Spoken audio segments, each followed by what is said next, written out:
Jour 2 au Paris Expo de Port de Versailles pour Vivatech. Pour cette deuxième journée, nous sommes partis à la rencontre des exposants pour découvrir leurs toutes dernières innovations. Focus sur le génie Made in France. Et la première est signée Software République, une alliance entre les 7 grandes entreprises, Atos, Orange, Dassault, ST Microelectronics, Thales, Renault Group et JC Deco.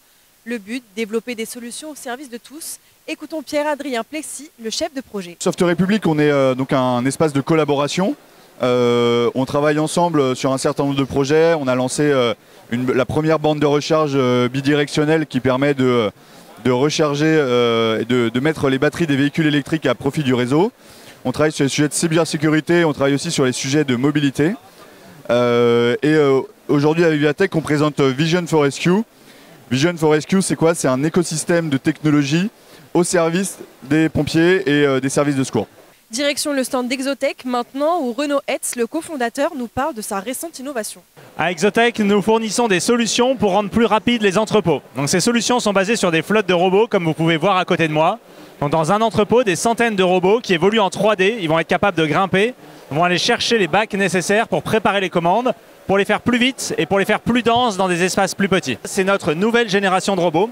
Avant, on avait un robot un petit peu plus gros, un petit peu moins rapide. Là, maintenant, on a un robot qui est encore plus intelligent, plus petit, donc pour avoir des entrepôts plus denses et plus rapides.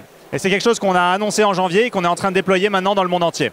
Pour finir, focus sur le grand vainqueur du concours Pitch Contest, Florian Cornu. Passé de la finance à Tesla, il est aujourd'hui fondateur et PDG de la société Neurobus. Neurobus développe des systèmes d'intelligence artificielle embarqués à destination des systèmes autonomes.